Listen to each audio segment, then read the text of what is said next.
It's all about 90 Day Fiance. And of course, it's all about the season finale of 90 Day Fiance UK edition. Can't believe it's the season finale. I feel a little unfulfilled, and I'm going to talk about that. But before I do that, let's get some housekeeping out of the way. One, I went live with a docu-series. If you don't know about that podcast, definitely check out docu-series.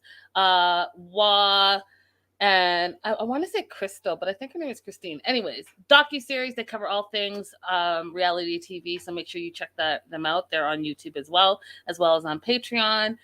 Second of all, support the show. Bottom of the screen, you can see where you can support the show. Linda So Girlie, Cashapp, Venmo, PayPal, as well as Super Chat and Super Stickers are always available. Super thanks or even more appreciated, and I thank you guys for that. I'm going to be multitasking this show, so if you see me look over like this for a bit, it's because I've been on support and hold for hours and I can't let it go, but I also wanted to do the show, so I'm going to multitask. It's going to be great. Shout out to Mandy, Carol, Vanessa. Hey girls, hey, holla. All right, so let's jump into 90 Day Fiance UK season 10. For those of us outside of the UK, it was episode 12 for them. I think I said season 10. I meant to say episode 10 for us.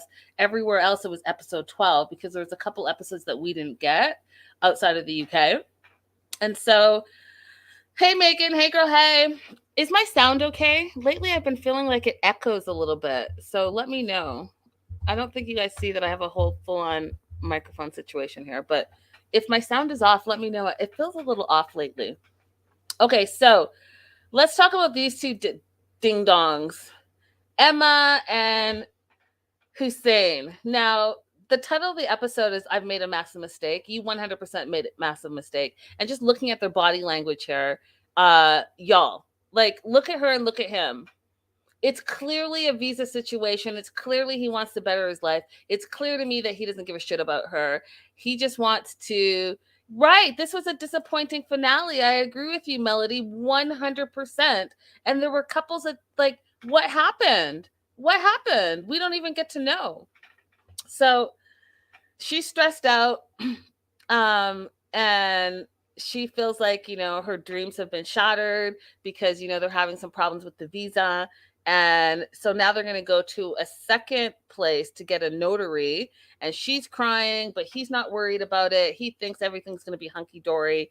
And, maximum, they have to come back and get married in a month. He's not worried about it. But the wedding is super important to her because, she's been doing this long distance, no sex, no kissing, no love or affection, sending him money and gifts for 6 months. She wants a return on her investment. She wants to lock this dude down. Even though all of the red flags, he's a walking red flag, you guys. He's a walking red flag. Why? Why, Emma? Why? So they're, trying to get it together. He's worried about his hair, you guys. So as they're going to the second spot, to the registrar, he's sitting in the car and he's like, oh, it's too humid for my hair. Like, that's your concern? You're not concerned that y'all might not even get married? You're not concerned that you've paid this woman no attention and she's crying and all the things? Oh, Lord, like, stop it. Just stop it. So they get to the second registrar / notary, and everyone's gone because it's lunch break, but they get back and everyone's talking. The woman's like, don't worry, always be happy. We can marry them this week.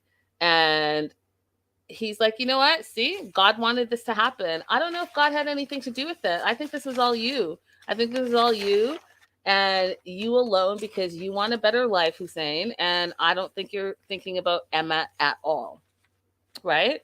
So then it's their wedding day, which is what we're looking at here. And Emma's daughter is like, you know what? Do what you want to do as they're getting her ready. As long as you're happy, then I'm happy for you. And yeah, I feel more comfortable with him. Well, you feel comfortable with him because remember, you guys, last week, I don't know what happened to me here. I'm looking crazy. There we go. Remember last week she jumped on him, arms around him, legs around him, the whole 9 yards. Do you remember that? Um,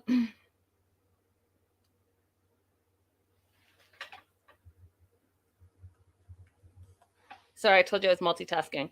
So, do you remember that? And it was like a weird, like, why are your legs wrapped around his waist and your arms wrapped around? Like, that greeting was a bigger greeting than the greeting that he had with his supposed fiance.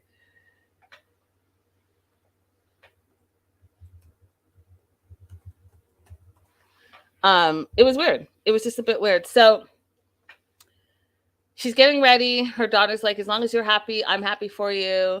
I am more comfortable with him. And so they're going to have this non-traditional wedding.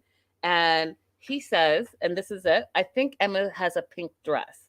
So he describes the pink dress that he thinks is like short and sexy. And you guys, the pink dress was not Emma's dress.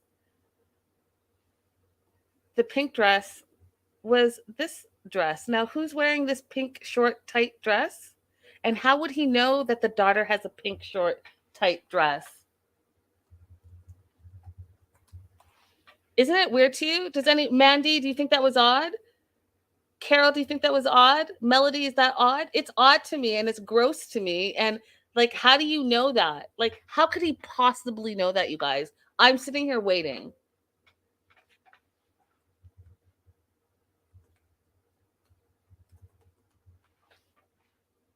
How? Mandy says that was odd. Ew. And Carol says, I wanted Emma to stop the wedding when he picked up the phone to talk to his mom. And Carol said, very strange.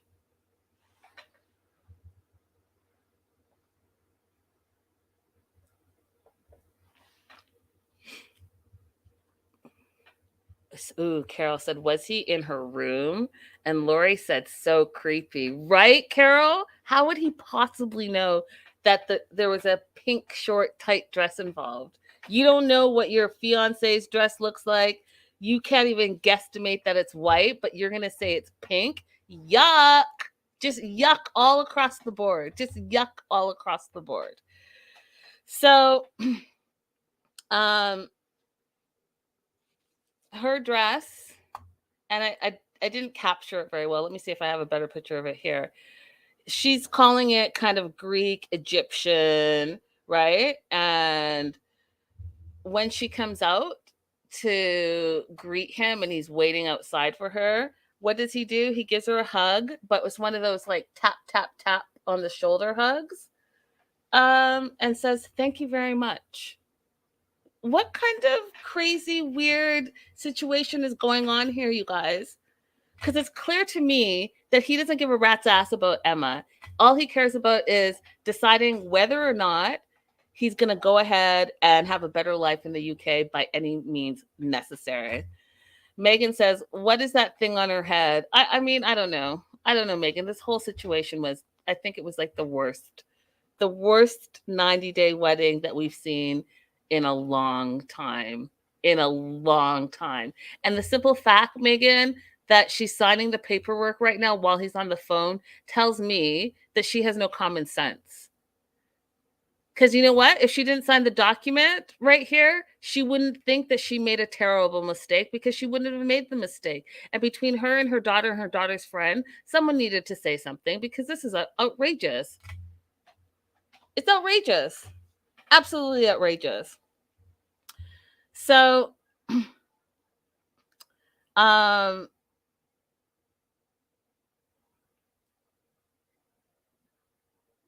she comes out. He doesn't say, oh my God, you look so beautiful. I'm so excited to see you. I'm so excited to be with you. I'm so excited to spend the rest of my life with you. He says nothing. And she notices that he doesn't say anything and wishes he would. So she asks him, she's like, do you like my dress? He's like, yes. It's like Jesus's mother. That's what he said. Not, you look beautiful. You're a beautiful bride. I love you as my beautiful bride. None of that. It's like Jesus's mother. That's the compliment. That's the compliment, Hussein. That's the compliment. So of course there's silence in the car, and it's tension and it's awkward, and I can't believe these two are getting married. Like, that's how awkward it is. And he says he's feeling lonely in the car because he has no one from his home country there. She starts arguing with him. She says, you know, if you don't want to do this, if you don't love me, if this doesn't make you happy, tell me now. We have like 10 minutes and we can make sure that we don't go through this. Guess what? He's silent because you know what? He's not happy with her. He doesn't love her. He doesn't want to be with her, but he's going to be silent because guess what? He does want to go to the UK. He does want to have that visa so that he can go and live his best life. And guaranteed, you guys, he's going to go over to the UK and completely just gaslight her 1,000%. 1,000%. And so they get to the wedding venue and she feels like, let's just get it over with. Now, can you imagine on your wedding day that you just want to get your wedding over with? You know, everyone's feeling awkward. There's a bunch of awkward, weird silence. And it was just, yes, Rebecca said this was hard to watch. It was really hard to watch because it was like, y'all don't even like each other. And you guys are already having issues. Why are you going through with this? Like, honestly, why? So there's a translator involved, and the translator is translating everything from Turkish to English so they can understand what's happening. And she's like, you know, the setting is romantic because as you can see, there's a bunch of flowers and all of that in the background, but the atmosphere isn't. Yeah, the atmosphere isn't romantic because y'all don't like each other. Y'all haven't even kissed. There's no romance. You guys, there's no romance, period. So of course it's not a romantic atmosphere because you guys don't even act like you're friends. I just, oh my gosh, you guys, why? You know, when you're just like, why? Why are we here? Why are we watching you two in the season finale when it's clear that you two are the last couple that should have ever have thought of getting married? So the translators, you know, doing the I do's, and she says I do. And even before, did you guys notice that even before the translator said the full sentence with her name, Emma, he just says yes because he doesn't care. Slide in anyone's name. Betty, Michelle, Lori, Carol, Mandy, Rebecca, Melody. He wouldn't have cared whose name it was as long as is, you know what? I'm getting that visa by any means necessary. Like, he honestly just didn't care. He didn't even wait to hear his future wife's name being spoken during the vows. It was mind-boggling. So he says yes to marrying her before her name is said. And during the vows, guess what? Phone rings and he answers it. And here's the picture you can see where he's answering the telephone. Listen, y'all, again, I blame Emma. Emma, you saw his phone ring and you saw that he answered it while you're doing your vows and while you're writing, you know, in the ledger to make it legal. Have you lost your mind? Have you lost your mind? Melody said, leave me out of this. That's funny. That's funny. Have you lost your mind? Like, why would you go through with this? Y'all haven't even had sex. He hasn't kissed you yet, Emma. He doesn't want to be with you. Why? Do you think you're getting the yummy? If he's not giving the yummy in 6 years, why do you think after you're getting married, he's going to give it to you? Because he ain't attracted to you. He don't want to be with you. Why are we doing this? What are you getting out of it? Because, girl, you get nothing out of it. Nothing. Mandy says, this woman has flag color blindness. Facts. So then they sign the legal documents. He's on the phone. He says his mom is calling. And you guys, did you notice that there was no hug? There was no kiss. There was nothing. They signed the documents. Boom. This was the most unromantic wedding I've ever seen. Ever. There was no affection. There was no love. There was no romance. Nothing. It was like the driest, most awkward wedding that you could say, this is a green card wedding, this is a visa wedding, this fool wants nothing to do with her, yet she is so blinded by I don't know what. I don't know what. She's blinded by something that she's not giving a rat's ass and she's going with it. But everyone else around her, including her daughter, should have spoke up and said, hey, listen, this is not something you should do. Because this fool is taking advantage of you. He's going to take all your money. He's going to cheat on you. And he's going to leave you as soon as he gets the equivalent of a green card in the UK. Terrible. Just 100% terrible. 100% terrible. So they sign the documents. And then as soon as she signs, she feels like she's made a massive mistake. And he says, you know, you're reacting bad, because she's freaking out that he answered the phone. He's like, don't you know Iranians love their mothers and their mothers come first? And maybe it's not like that in the UK, but that's how it is in Iran. Okay, we get that. We get that. And you can love your mom in any country, and that's fine. But to have the disrespect and audacity to be like, this is supposed to be a moment about you and your partner, and you have no regard to your partner, what does that say? But then again, he's never had regard for her anyways. Never. He's never had regard for her anyways. Yes, Megan says she's blinded by extreme low self-esteem. I think so too. I really do, and that's unfortunate. So they get back to like the hotel area. They have a quick ring exchange and a quick kiss, and she says it's finished. Can you imagine on your wedding day being like, oh, it's finished? At first you're like, let's get this over with, and second of all, you're like, oh, it's finished. That's how you feel. That's what, like, why would you even bother? It just doesn't make any sense. So she says it's finished, and she literally walks away from him. He's like, you know what, Emma, stop acting like a 5-year-old. And then this is the part that pissed me all the way off, which completely made me assured that he was not in this for any type of reason that is good.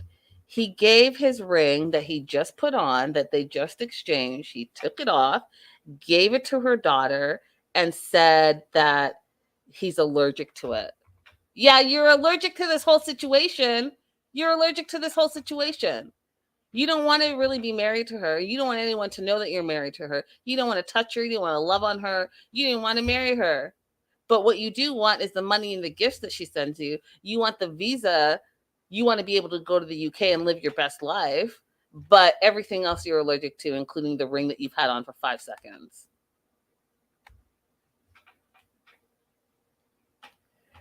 Oh, God, that's scary. Yes, Vanessa. So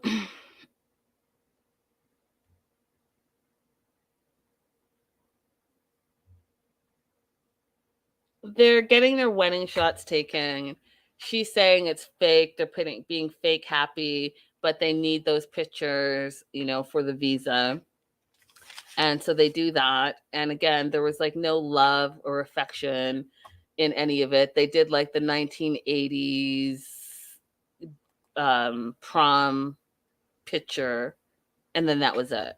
And then here's what was so weird to me. So then they were going to have a party, and they're having a sunset boat wedding party.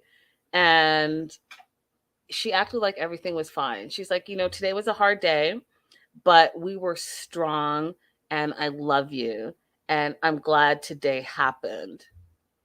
I was like, what? Did I miss something in the editing? Yeah, today was a hard day. A hard day because he was showing you very clearly and loudly that he doesn't want to be with you, and he disrespected you to your face, and you did nothing about it. And plus, you guys were fighting all day. You barely kissed. You guys have not been intimate. He's not held your hand and has said to you to your face that he doesn't want to hold your hand. All of the things that showing you that he doesn't want to be with you, and then you're going to turn around and say it was a hard day, but you guys are strong. make that make sense to me, because no, it's not that you're strong. You're being stupid and ignorant. And for the simple fact that I feel like there are some women that just want to say that they're married, and they don't care what that marriage looks like. They don't care what that relationship looks like. And like someone said in the live chat, I think that her self-esteem has a lot to do with it. And she's been single for so long. Think about it. She's been in this long distance relationship for 6 years. She's only seen him one time. They've never had sex. They've never consummated their relationship. And they've barely just had pecks on the lips.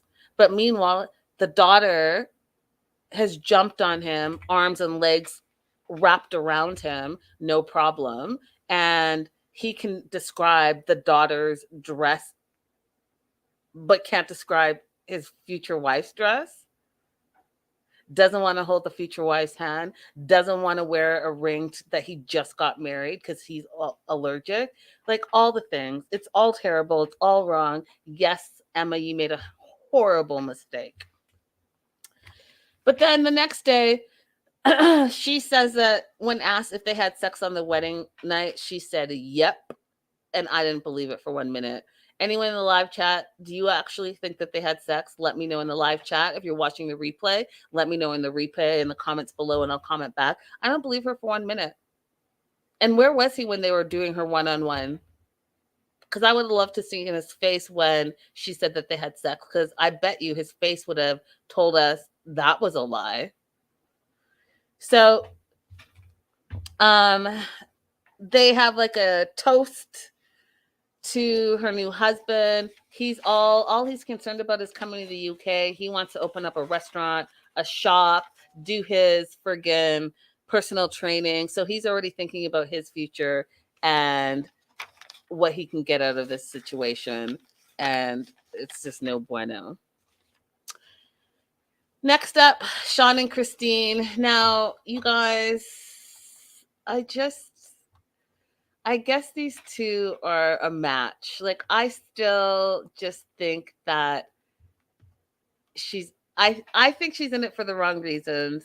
I think that she absolutely has a hidden agenda, and the first agenda was money. But now that she knows that there's no money there, she wants to make sure she can secure being in the UK and being able to bring over her other 3 children from the Philippines. So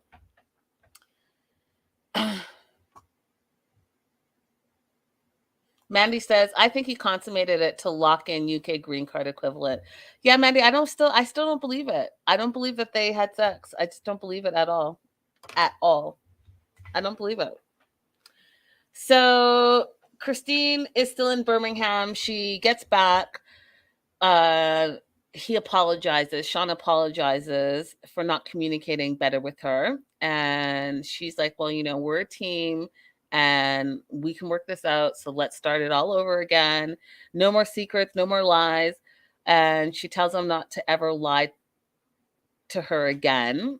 And what we find out is a few hours later, because his mom is super involved in the relationship, Sean's mom and Christine get into a major fight because his mom thinks that Christine is there for the financial reasons, because she sees that Christine is not affectionate toward her son, never puts her arm around him, doesn't show him any type of affection, doesn't hold his hand, none of the things.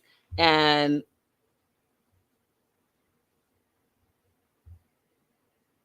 she's like, but as soon as it's payday, all of a sudden she's all over Sean, which she's been clear about that. She literally says to his face, I don't love you. I don't love you. I don't love you till payday. She literally says that. So it's not like he doesn't know that that's who her character is, because this whole season, that's what she's been saying and that's what she's been doing.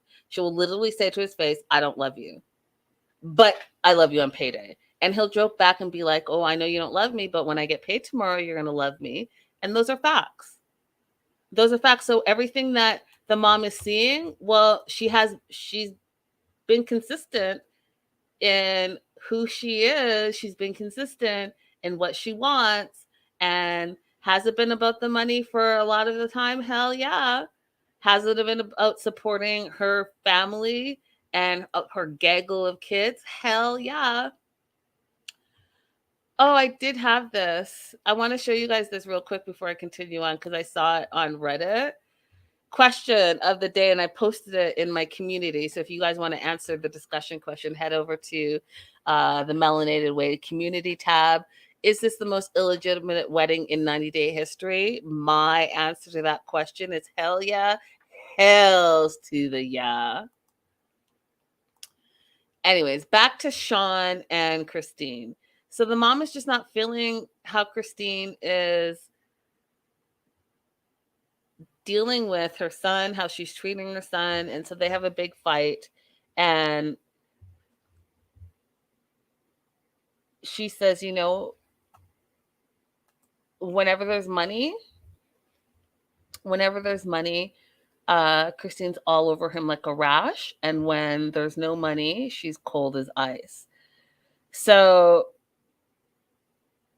Sean's all upset because, you know, the two women that he loves the most are fighting. And so he talks to his mom and she's like, you know, everything came to a head. She's like, you know, the name she called me, the thing she said to me was unacceptable and no mom should be called those names. And Sean, of course, sided with his wife. He's like, I have to take Christine's side. Now that Christine's in the picture, you know, she's my partner. I have to agree with her and take her side. And he also thinks that his mom is a bit jealous because Christine is the love of his life now and she's number one. And it used to be up until that point that his mom was number one. So he thinks that there's some jealousy issues going on there. I don't know if that's necessarily true, Sean. Like, honestly, I don't. I think that your mom is seeing some red flags in Christine are the same red flags that we've seen and concerns that we've had. You know, I was still waiting on a paternity test because I don't believe that that's his kid. I also know that she is still expecting him to send all the monies back to the Philippines, even though he doesn't have any. And she was really disgusted that they had so much debt. But, you know, she wants to pay off their debt and her debt because she has credit card debt too, right? That they want to pay off as well before they continue to send money back to the Philippines. And then the other part that was just like, I don't know what's really going on here is, okay, now she's settling for the situation. But like I said earlier, I think she's settling because she wants to stay in the UK because she wants to bring the rest of her family over. She wants to bring all her three other kids over and get them in schools there and all the stuff that she said. Like, if you listen to her words, she's been very transparent about what she wants.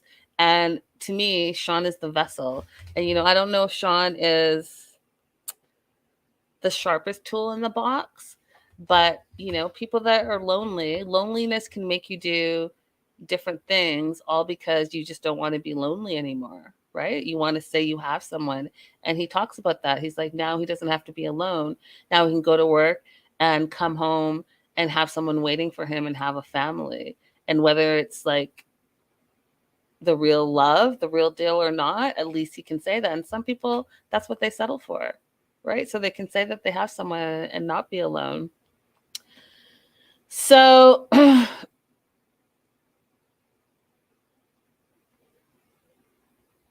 Sean's talking to his mom and says, you know what? Okay, we're going to need a little bit of space.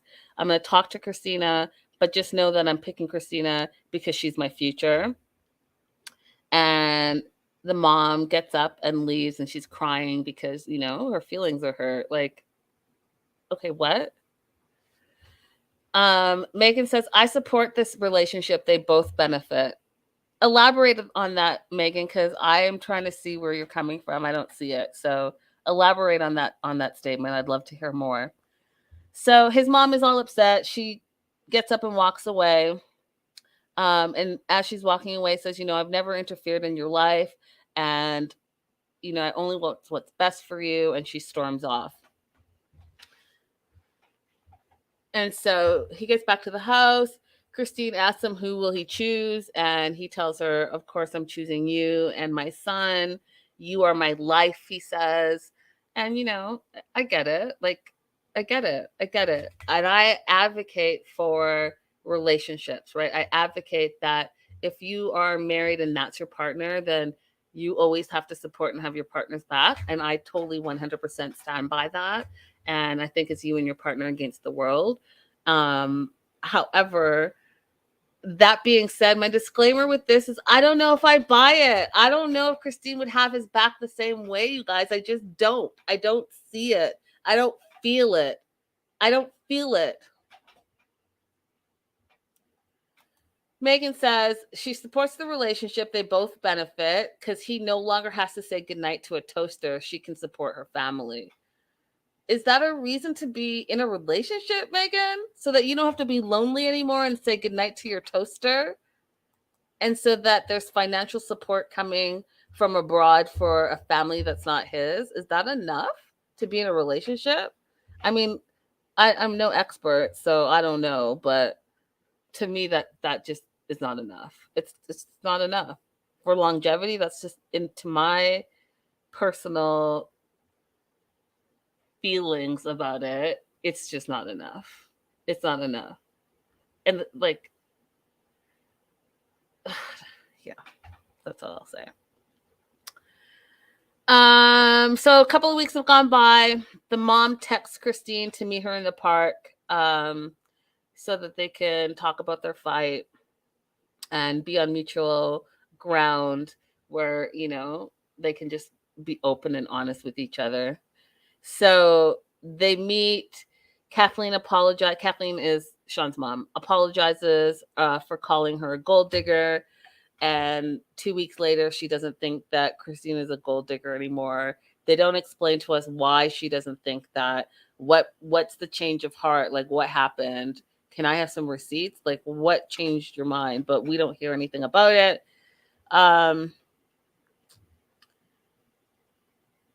Then Christine says, I know you had concerns about me not showing affection, but in my culture, we show affection behind closed doors and not in public. And then Kathleen's like, yeah, I get it. You and I are both stubborn. We both said some hurtful things, but let's just start over. So they hug, they forgive each other, all is well. I was like, you know what? I think Rebecca said it. She wanted to see the argument. Can you guys rewind and show us the argument so that we can see what they're making up about? Because I don't know about y'all, but it was just wrapped up too easy. Like the mom, if you remember from the beginning of the season, was coming in hard. She was coming in hard for Sean, and she was standing with her son through the thick of it. And she raised some concerns. She had a fight with Christine.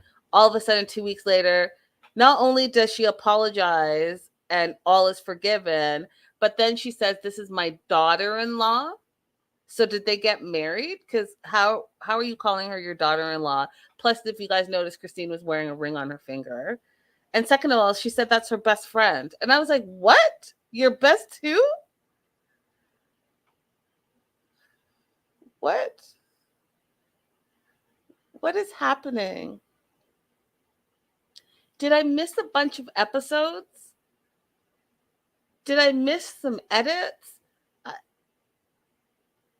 You haven't talked to her in 2 weeks. You barely know her. And all of a sudden, she's your best friend? She's your best friend? Okay, I'm not going to try to make it make sense. My note says what? Like, just what? Your best who from where? Oh, Melody. No, thank you. He's probably at the dentist. That's where Sean's best friend was. He was at the dentist. And if you guys are wondering what I'm talking about, Melody said, "Where's the friend with the teeth? We could have had more of him this episode." And no, thank you. If you guys know anything about me, I close my eyes when I watch him on the screen. I'm like this because woo, I cannot. Hey, Rodella. Hey, girl. Hey. So, Christine and Kathleen walk back hand in hand. They meet up with Sean. The mom, Kathleen, says everything is sorted. They do a group hug. They all kiss. And I don't know, you guys. It just doesn't seem right to me. Something is just like, I don't know. It just is weird. It's all very weird. It's all very, very weird. It's just very weird. So it's the next day, and Sean's going to propose to Christine. And here's the thing, he's proposing even though she's still married in the Philippines. So make that make sense. Okay? But he's going to propose anyways.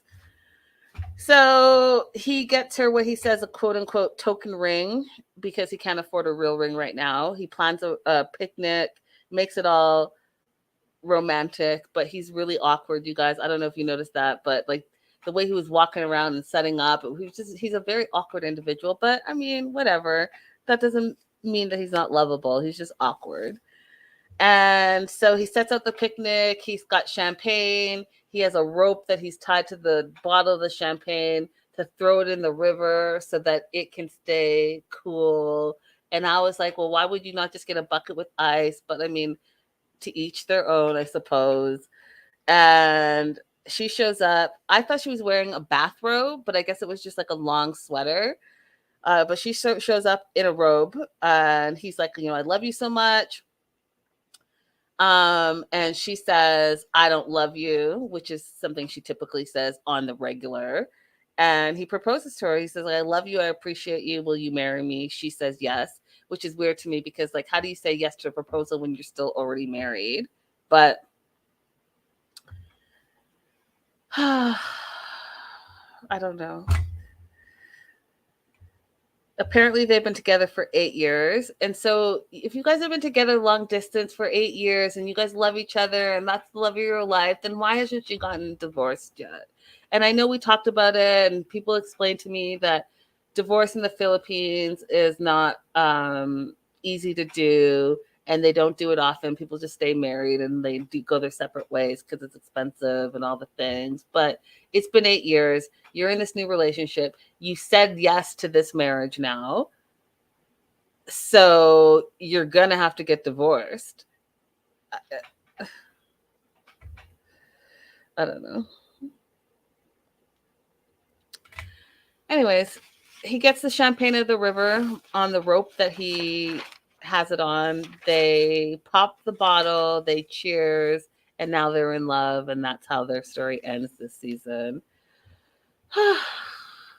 So I don't know, you guys, maybe it's the editing, but it's like, it's just very hard for me to understand, like, what the hell. Then Richard, he's back in the UK. He's at the pub because that's where he loves to be. He's meeting with his friend. He feels like the Philippines went fantastic, but since he's been back, Kathleen's been distant with him, told him that she's fallen out of love with him, and she's not returning any of his messages or calls. And usually they talk like 15 to 20 times a day, but she's not been talking to him, and she's just gone.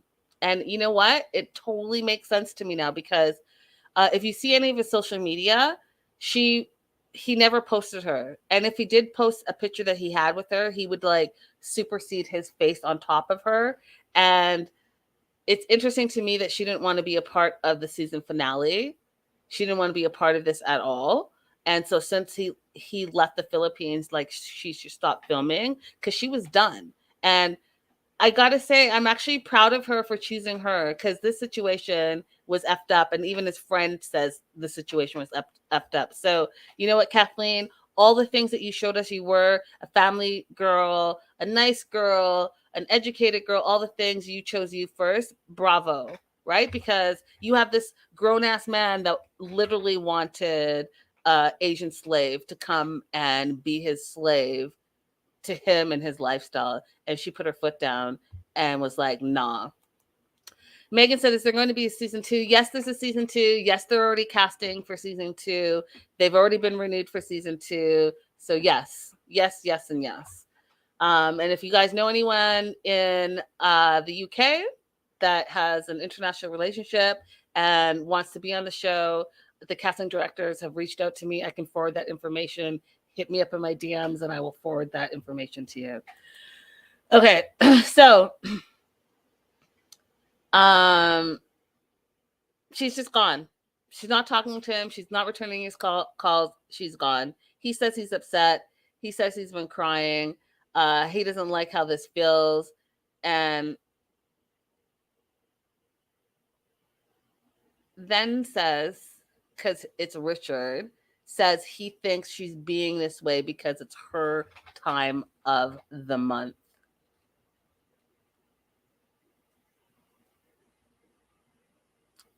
Now, there's not a lot of people that make me cuss. I'm not a big cusser, but this fool right here makes me cuss all the friggin' time. This friggin' misogynistic fool literally said in 2022, whether he's trying to be funny or not, because I'm going to go on the not part, that she's avoiding you. She's not returning your call because she's on her period. You need to get the fuck out of here, dude. Like you need to go and find a therapist and deal with whatever deep-seated, backward ass issues you have about women. Because I'm going to tell you right now, if you think you're being funny, you think you're being the UK version of Big Ed. We hate Big Ed. We hated Andrew.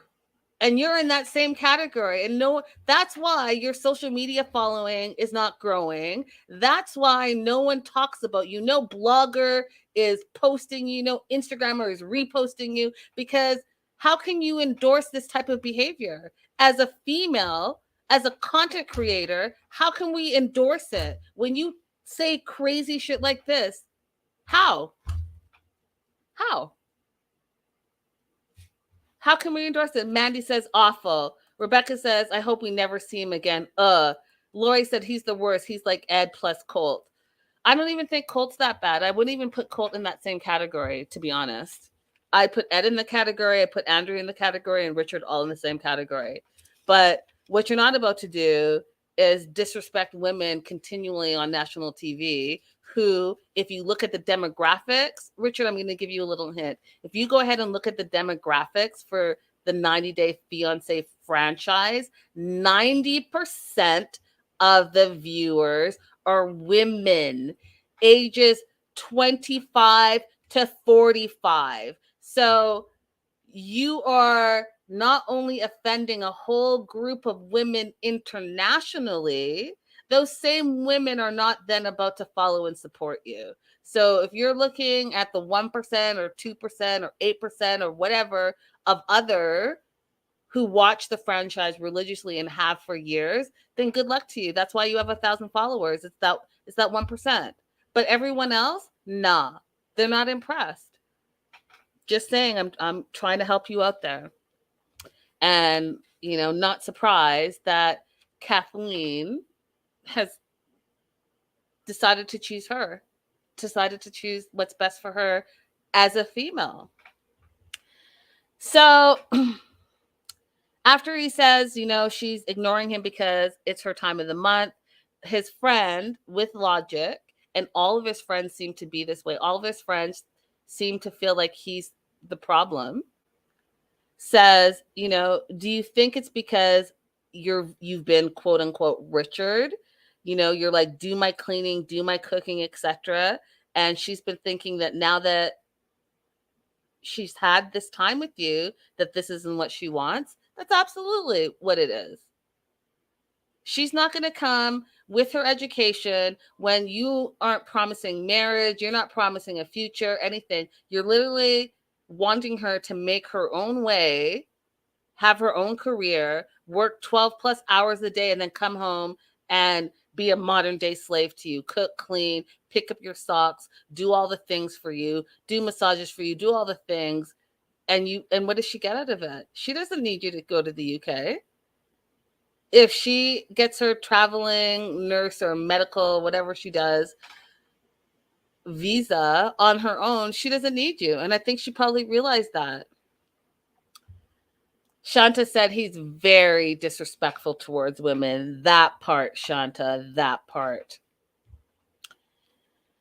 So when the friend's like, do you think it's because of you being you and you, all of the things that you've said and the acronym for wife and all the things that you've come up and created?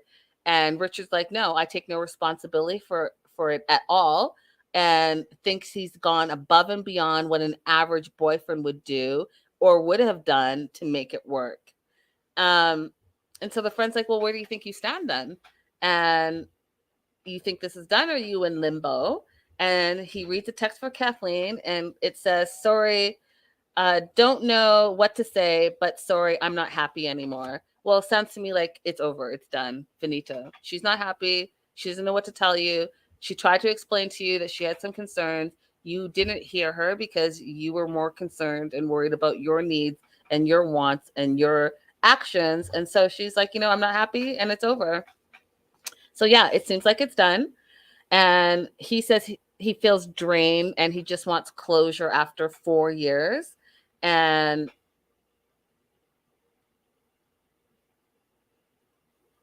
his plan of, this is what he says, you guys. He wants closure after his 4-year plan where Kathleen would move to the UK. This is his 4-year plan. Move to the UK, pick up his socks, and life would be brilliant. But now he doesn't know what's going to happen. So he calls her, does a FaceTime call. She doesn't answer. And he says he feels lost. And his phone vibrates, gets a text. He thinks it's her. It's not her. And so he's like, you know what? There's plenty of fish in the sea. And any woman that gives him a spark in his belly, a twinge in his pants, then he'll be fine. And as you see in this photo, he puts on his crown. He says he's King Richard. He's going to be fine. I teased, if you guys know, Wah. I teased Wah. I said Wah is free. He's a super fan of Wah. She's in California. He's in the UK. They have an online spark. He met his last woman online. So maybe Wah and him could spark something up for season 2. We all know Wah. And, let's make that happen. I would like to see that happen. And on our Instagram Live, if you missed it at 7 p.m. Pacific Standard Time, Wah said that she did think he was attractive. So, hi, Dustin. I mean, maybe we could make that happen. And if you're wondering who Wah is, just call me Wah. She has that big YouTube page. I'm sure she's a content creator. She's fantastic. And so, I'm over here trying to set her up with, someone who has mutual respect for each other. If they have mutual respect and they're online, hey, why not? Make that happen.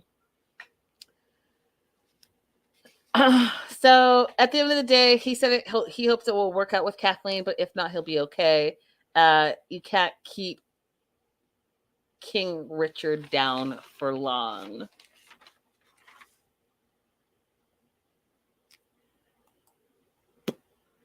Last that we got to see on this episode, which again is so weird because, we were invested in all the couples, and this couple, I mean, if you can call them a couple, came in last minute. And I mean, okay. Or Pat and Sam. So she's out ballroom dancing with her friends. And I personally think that Pat should just live her best life. 69 or whatever she is. Live your best life, Pat. Live your life. Go out with your friends. It's obviously you have a beautiful social life. Lots of friends and support around you. Just forget about Sam. Forget about having this boy toy and call it a day, because again, this is another red flag that I think is unnecessary. I think it's unnecessary. So she's ballroom dancing. She feels like she's going to get one step closer every day to seeing Sam on this trip that she's planned on her, 43-foot yacht boat. And her friend at the ballroom dancing was like, well, who's paying for all of this? Are you? And she's like, hey, auntie. Hey, girl. Hey, holla. Who's paying for all of this stuff? Who's paying for the trip? Who's paying for his lifestyle? Who is paying? Are you? Yes. Yes, Pat is paying for everything, but she feels okay about it because she feels like he's genuine. She feels like they're both Christians and love each other and want to be together and make it work. And the friend was like, well, you know that there are con artists, right, online. But, Pat thinks that his feelings for her seem to be sincere. She feels like she's being attacked and she doesn't like it. And the friend's like, well, I don't buy it. I don't buy what he's putting down, and neither do I. I don't buy it. This dude, Leslie said, I don't think Wa would be attracted to Richard and want to clean up after him. Leslie, head over to Instagram when you have a chance and go to the docuseries page and watch our live that we did.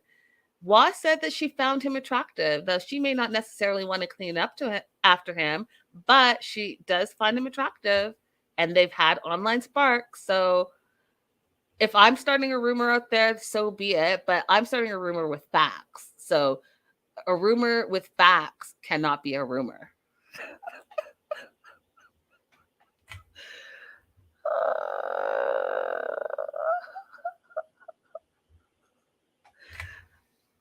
Well, I love you. Don't come for me. I'm just speaking truths. Okay, so Pat thinks Sam's feelings are sincere. She doesn't want to hear her friend tell her about anything about scammers, about con artists, about paying for anything, all of it. And the friend's like, the whole money part is very dubious. And it sounds to me like, you paying for his scooter or motorcycle, you sending him money every month is dubious. And Pat gets defensive and doesn't want to hear more from her friend about any of it. And the friend's like, I don't think he's ever going to materialize in real life. And if that was not foretelling the future, and you know what? We should have known, you guys, because when we looked at, because this picture you're seeing on your screen, this was the promotional photo. And when you don't have a photo of the two people in the same spot, these fools didn't meet in real life. So that was the first giveaway. The split screen was the first giveaway. The second giveaway is the season finale where the friend's like, he may never materialize in real life. Guess what? He doesn't. Guess what? He doesn't. So Pat's all in her feelings. So hey Connie, hey girl, hey. Pat's all in her feelings. So she video chats him to solidify, their plans to go to Greece for holiday, to spend time on her boat. And then he's like, oh, I have not good news. He can't come because he's busy with this studying of his course. And I started laughing because he was never coming. First of all, he's never left Pakistan. Second of all, even though she was paying for everything, right? His trip, all the things, he doesn't actually want to spend time with her. He just wants the money. He doesn't want to actually spend time with her. And then when he's able to come to the UK and have a free place to live, then that's what he's going to do. And guess what? He's not going to do any of the hanky-panky, yammy-bammy, thank you, ma'am, boy, toy stuff, because he's going to say, well, we're both Christian. And like she said, there's no sex before marriage. So he's got to go to it. And then when he finds a proper job in the UK, and I've actually talked to a friend who's moving over to the UK and is a nurse, there are so many benefits for traveling nurses that he actually doesn't even need to stay with her. They put you up in housing. They give you a stipend, all the things. So as soon as he finds out that that's the case, there's going to be no more Pam Sam and Pat. I combined their names. That's funny. There's going to be no more Sam and Pat because he's going to find out that he doesn't actually need her. So she's disappointed. She wanted to kiss and hold him. And he's more concerned about the process of getting to the UK because obviously that he doesn't know all the things that I just told you. And so he's going to focus on that. And he says, he thanks her for understanding about his quote unquote ambition, right? Because ambition is to just get to the UK. His ambition is, he doesn't say, oh, it's about being with you and I love you and I want to be with you. No, it's ambition. Not only does he want to get to the UK to make a better life for himself, but he wants to bring his entire family over, all 13 of them. All 13 of them. Did you hear that part? The 13 of them? His mama, his daddy, every single cousin, nephew, brother, sister, all of them. He is their savior, and he is going to save them with Pat's money, with Pat's apartment, with Pat's nest egg. That is his plan. Auntie says, I think that women who don't listen to other women speaking the obvious deserve everything they get. Facts. Facts. Facts. You aren't wrong, Auntie. You are not wrong. You are not wrong. Listen, your friends are telling you about all the red flags in your face, and you decide that no, you're going to ignore it. And not only you're going to ignore it, you're going to be defensive towards your lifelong friends who are just trying to protect you. And then meanwhile, everything that your friends say come true. That's on you, fools. That's on you. So she goes out for ice cream with her other friend, Anne. And Anne's like, what's going on? And, after waiting for 2 years, she's like, we're probably going to have to wait 6 to 8 more months before he can arrive. If he even does arrive. And you guys, I don't believe that he's going to arrive because that's not why he's there. He's there for the money, and he's there just in case he needs a place to stay while he's in the UK pursuing his dreams and, quote, his words verbatim, ambitions. Now, that was the end of the season. Now, Caleb and Marvin, why did we not get to see them? What happened with them? The last we saw about them is that Marvin proposed to Caleb, and what? Did he go back to Seychelles? What happened? When are we going to find out? How do you leave us hanging like that? A whole full-on couple that we're clearly invested in. Plus, they're one of the very few same-gender couples. What happened there? Thank you, Mandy. I always forget to say that. Don't forget to like and subscribe. Don't forget to like and subscribe. Don't forget to like and subscribe. So what happened to them? Right? That made me upset because I invested my time and I said that they were my second favorite couple on the show. And then what happened to Alejandro and Katie? Did they get married? Did she go to Mexico? Did she have the traditional wedding? Did she not have the traditional wedding? What happened there? Why don't we find out? We didn't even get, at the end sometimes with 90 Day Fiance, they give you the written update. We didn't even get a written update. It was like they weren't even part of the show. I guess I don't understand the editing. I guess I don't understand the process. Like, what? I guess we got a little bit of closure with Victoria and Sean, right? Because Sean went back to Japan and she went back to Birmingham, and then we're going to see how it goes. So I guess last episode we got a little bit of closure with them. But I could have still done with an update like, hey, by the way, they broke up because it's clearly they're not compatible and, they don't necessarily want to be with each other. So the end. And then Bridie and Host, what happened to them? The last we saw, she went and visited him for a weekend. And that was it.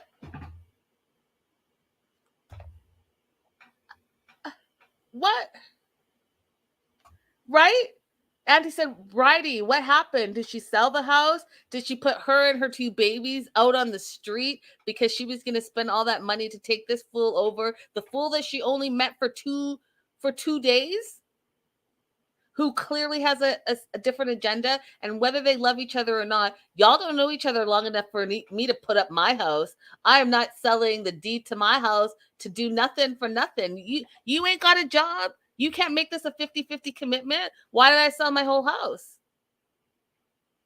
Why don't we save? We'll both save for another year or so. And in that year, we get to know each other and we'll pool our monies and then go ahead and try to get that visa for you. But what I'm not about to do is put me and my babies on the street so that the love of my life that I've known for 2 weeks not even 2 weeks, I've seen for 2 days in real life can come over. That's what I'm not about to do. You put you and your babies on the street? Oh, Lord. There's just no. Listen, I must see love differently. I must see it differently because I just, I think that's crazy. I think that's a little crazy. And so that was the end of all things 90 Days Fiance UK season 1, episodes 1 through 10. You guys let me know how you feel about it. You guys let me know if you feel fulfilled, if you feel like you have questions, because I still have a ton of questions. But in the meantime, I guess that's where we are, and we'll have to wait to season 2 and see what couples come back, what new couples are introduced. But I, for one, could have got a lot more closure. I, for one, like, is there going to be a tell-all? Is there going to be a tell-all like there are for other 90-day stuff? Like, I, for one, could have some of these loose ends tightened up a little bit. And I get it's their first season and they're filling it out and all the things, but like, y'all need, okay, in my personal opinion, y'all need to get a better editor. And you see how on my screen I have lower thirds here? It says Linda Antwi the Melanated Way. Go ahead and invest in some lower thirds so that the secondary characters like the moms and the brothers and the friends, you can pop their names in so that as we get invested, we know who we're talking about. So you can do that. Third of all, if you're going to have a different version for the UK and then different version for everyone else in the world, then make that known so that we know that we're not missing stuff, because there was a lot of question and concerns when the first episodes dropped and there was only one episode outside of the UK, but there were 3 episodes inside of the UK. So there's that part. So there's like, I get it, learning curve. Just tighten it up for season 2. Tighten it up. Tighten it up. Because we need it to make sense. If you know anything about the 90 Day Fiance fandom and community, we've been here, done that. We've been here for years. We know what we expect and we know what not to expect. So I'm going to give it to you that this was like, your, what do you guys say? Is it junior, sophomore? I don't know. In Canada, we don't have that. So I'm just going to say this was like your first year. Y'all didn't know any better, but you better come back season 2, tightening up. Yes, Auntie, tightening up the editing and production so that it makes more sense, so that we have less questions and then we don't have to drag the editing and figure out who's who, what's what. And oh, by the way, can you do the recap of what happened last week for the people that are like, oh, okay, what happened again? Do that part. So if you want me to give you some cliff notes, go ahead and reach out to me. The production of 90 Day Fiance UK, I'll go ahead and send you some notes because I want season 2 to be better. Even though I love season 1 because it was refreshing, but I just want the editing. Let's tighten it up. Let's just tighten it up. All right, you guys, thank you so much for joining me. Don't forget to hit like and subscribe. I will be back tomorrow covering 90 Day Fiance, Happily Ever After. Bye for now.